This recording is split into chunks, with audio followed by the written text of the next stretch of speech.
ప్రభువైన యేసుక్రీస్తు నామమున మీ అందరికీ శుభాలు తెలియజేస్తున్నాను. ఈరోజు మనం బైబిల్ గ్రంథాన్ని పఠిస్తాం.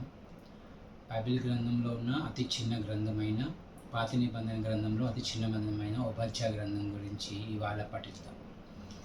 మనం బైబిల్ గ్రంథంలో పాత నిబంధన గ్రంథంలో మొత్తం 39 పుస్తకాలు ఉంటాయి. ఆ 39 పుస్తకాల్లో అతి చిన్న గ్రంథము ఈ ఓబద్యా గ్రంథం.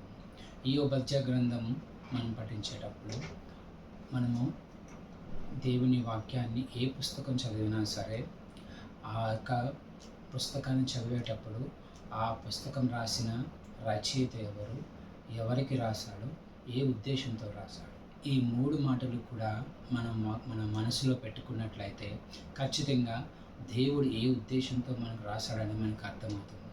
ఈరోజు మన పఠనంలో కూడా ఓబద్యా గ్రంథంలో మనం 3 విషయాలు నేర్చుకుందాం. ఈరోజు కేవలం ఒక ఇంట్రడక్షన్ మాత్రమే తెలియజేస్తున్నాను. రాబో క్లాసుల్లో మరింతగా వచనం వెంబడి వచనము మనం ధ్యానిద్దాం. ఈ వచనం మనం ఓబద్యా గ్రంథం చదువుతున్నప్పుడు 3 ప్రశ్నలకి వాళ్ళకు మనం ఆన్సర్ ఇచ్చుకుందాం. 1, ఎవరు రాశారు, ఎవరికి రాశారు, ఏ ఉద్దేశంతో రాశారు. మొట్టమొదటిగా ఎవరు రాశారు, ఈ యొక్క ఓబద్యా గ్రంథాన్ని ఎవరు రాశారు అనేది మనం ఆలోచిస్తే 1వ అధ్యాయము 1వ వచనంలోనే చాలా స్పష్టంగా ఉంది. 1వ అధ్యాయం 1వ వచనంలో ఓబద్యా కలిగిన దర్శనము చాలా స్పష్టంగా తెలుస్తుంది. ఓబద్యా కలిగిన దర్శనము అంటే ఈ బుక్ రాసినది ఎవరు అంటే ఓబద్యా. ఓబద్యా ఒక ప్రవక్త అంటే మనం పాత నిబంధన గ్రంథంలో మనం చదువుతున్నప్పుడు దేవుడు తన యొక్క బిడ్డలకి సందేశాన్ని ఇవ్వడానికి మొట్టమొదటిగా తన ప్రవక్తల ద్వారా తన సందేశాన్ని తన ప్రజలకు అందించేవాడు. అలా ఈ ఓబద్యా కూడా ఒక ప్రవక్త.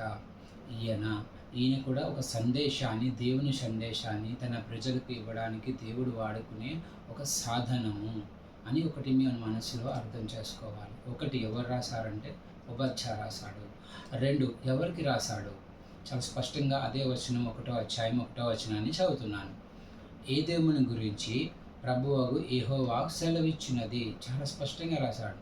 ఏదేము గురించి, ఏదేమీలకు రాశాడు. ఈ యొక్క ఓబద్యా ఎవరికి రాశాడంటే ఏదేమీలకు రాశారు. ఎవరు ఏదేమీలు అని మనం మనసులోకి మళ్ళీ ఆలోచన రావాలి. మనము కనుక మన ఆదికాండాన్ని చదువుతున్నప్పుడు మనందరికీ బాగా సుపరిచితమైన ఒక వ్యక్తి బాగా తెలుసు. ఆయనే అబ్రహాము కుమారుడు ఇస్సాకు. ఆ ఇస్సాకు కుమారులే ఈ యాకోబు, ఏసావు. యాకోబు నుంచి దేవుడు ఇశ్రాయేల్ జనాన్ని తీసుకొచ్చారు. ఏశావు నుంచే ఏదోమీలు వచ్చారు. ఈ ఏదోమీలకు దేవుడు ఈ యొక్క సందేశాన్ని ఓబద్యా ఏదోమీలకు ఇచ్చాడని చాలా స్పష్టంగా తెలుస్తుంది. ఎవరికి రాశాడన్నది అయింది. ఇంకా 3వ ప్రశ్న, ఏ ఉద్దేశంతో రాశాడు, అసలు ఈ యొక్క బుక్ రాయడానికి ఉద్దేశం ఏంటి. అదే 1వ అధ్యాయం. మనము ఈ ఓబద్యా గ్రంథం బాగా అర్థం చేసుకోవాలి. ఓబద్యా అనేది 1వ అధ్యాయం ఉంటుంది. కేవలం 21 వచనాలు మాత్రమే ఈ యొక్క బుక్లో ఉంటుంది. 1వ అధ్యాయం, అదే అధ్యాయం 15వ వచనాన్ని చదువుతున్నాను. ఏ ఉద్దేశంతో దేవుడు రాశాడు చూడండి.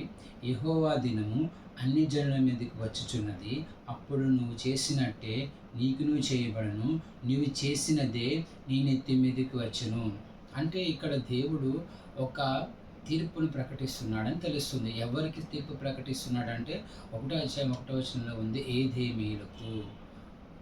ఏంటి దేవుడు ఉద్దేశం అంటే ఒక తీర్పుని ఇచ్చాడు. ఎందుకు ఇచ్చాడు, ఆయన ఎందుకు ఇచ్చాడు అనేది మనము ఆ ఉద్దేశము మనం అర్థం చేసుకున్నాం. ఇశ్రాయేలుకి ఎవరైతే వ్యతిరేకంగా నిలబడే వాళ్ళు, ఇశ్రాయేలు జనానికి నిలబడే వాళ్ళకి దేవుడు ఖచ్చితంగా నిలబడే వారికి, ప్రపంచంలో ఎవరైనా సరే ఇశ్రాయేలుకి వ్యతిరేకంగా నిలబడే వారిపై తీర్పు వస్తుంది అనేది ఇక్కడ స్పష్టంగా. ఇక్కడ ఏదేమీలు కూడా ఎందుకు తీర్పు వచ్చిందంటే ఇశ్రాయేలుకి వాళ్ళు కూడా వ్యతిరేకంగా నిలబడ్డారు.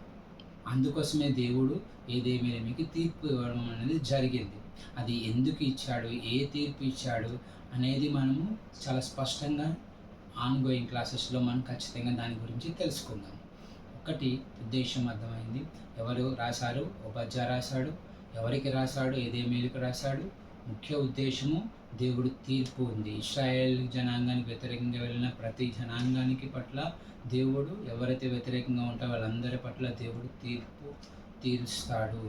ఆ జనాంగంపై వ్యతిరేకంగా వెళ్ళిన వాళ్ళకి దేవుడు తీర్పు తీరుస్తాడనేది ఈ యొక్క ఉద్దేశము. ఏం చెప్పాలనుకున్నది మరికొన్ని నెక్స్ట్ క్లాస్లో మనము ఏం ఎందుకు ఎదోమినికి దేవుడు తీర్పునిచ్చాడు, ఎందుకు వాళ్ళు ఇశ్రాయేలుకి వ్యతిరేకంగా ఉన్నారు అనేది నెక్స్ట్ క్లాస్లో చూద్దాం. అందరికీ వందనాలు.